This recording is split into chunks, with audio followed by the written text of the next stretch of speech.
Thank you. It's an honor for me to be here today, Mr.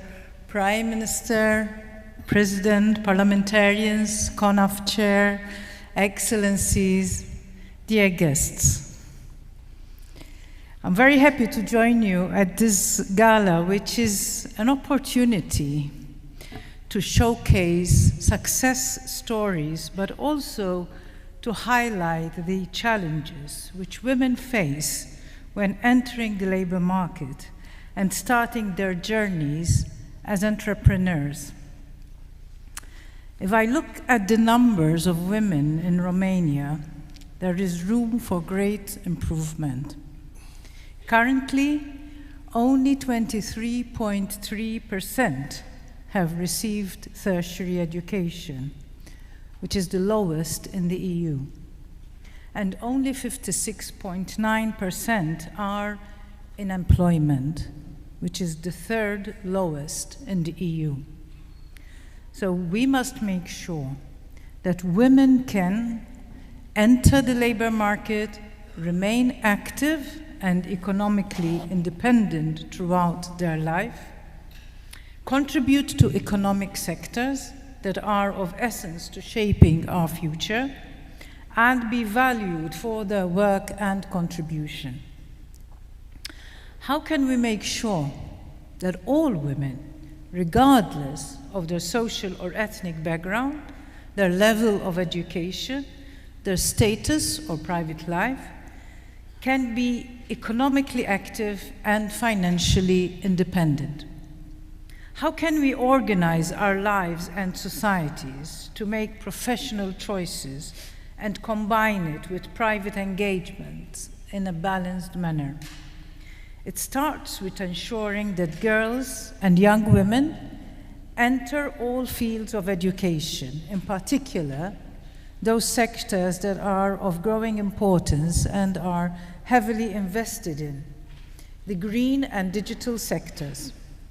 There are gender gaps in all sectors of our economy, including rapidly growing areas of our economies, like the net zero tech sector or the renewable sector, where women only account for a third of the workforce.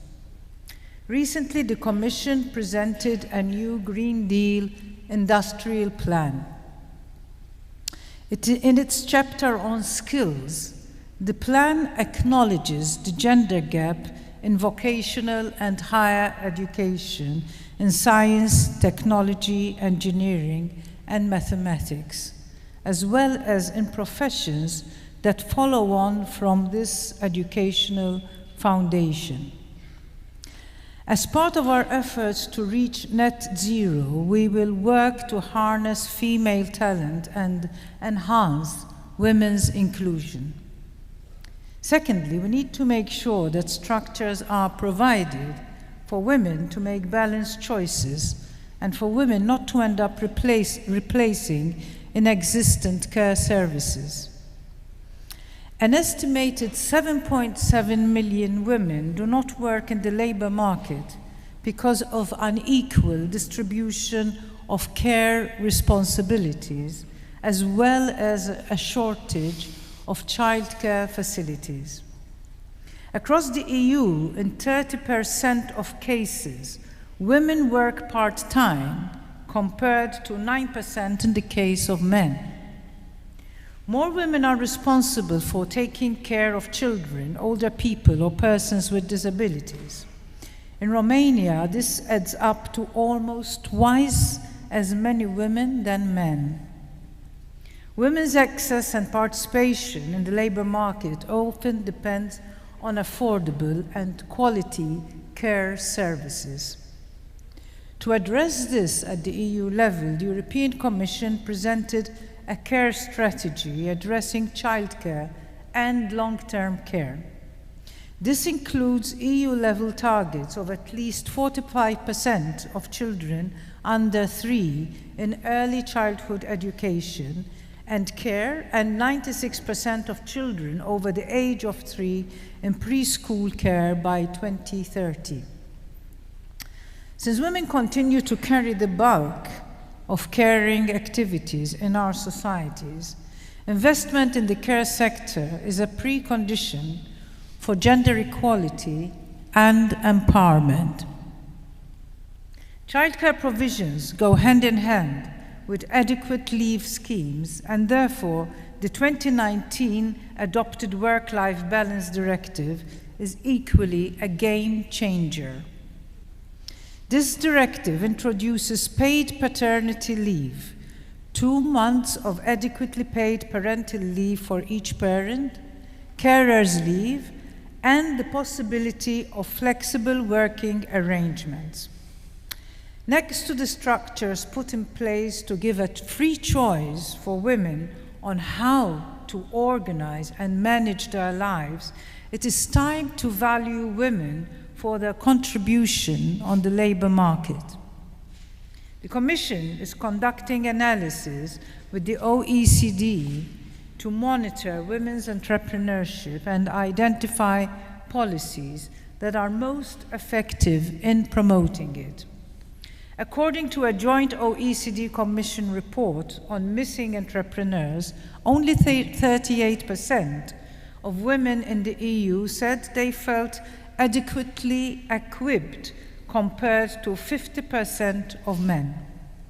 Women also expressed more fear of failure than men. Unsurprisingly, in the same reporting period, only 5% of women set up or were involved in new businesses. I welcome CONAF to encourage confidence in other women, to encourage diversity, and to show that equality in business is a success. To support women entrepreneurs to achieve their full potential, the Commission has also acted on different fronts. We have funded peer-to-peer learning with workshops on women entrepreneurship and entrepreneurship education. We sponsored Wingate, a European platform that helps create opportunities for women to do business, expand their work, and learn from mentors and peers how to achieve their full potential. I know CONAF has worked with this in the past. And for women and girls interested in boosting digital and entrepreneurial skills, we have been running a series of events with Deloitte, the European Women Association, and Vlajo. It has enabled participants to learn about possible career paths and find inspiration from women role models who thrive in these domains. The digital sector is our future, and women must be part of shaping it. This brings me to the issue of political leadership. To increase gender-sensitive policies, we must have women in decision-making and policy-shaping positions. There is no real democracy without gender equality in political leadership, as there is no economic growth and competitiveness without women's participation and equal valuation of our contribution to the labor market. We must work on many different fronts, and this includes businesses themselves.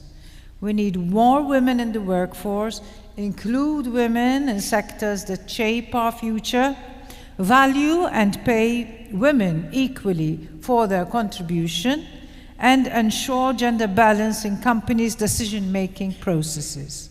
Together, employers, entrepreneurs, civil society, and us, politicians, need to keep up the work. Thank you for helping Romania on the journey to equality and help build a union of equality. Thank you. Thank you, Your Excellence.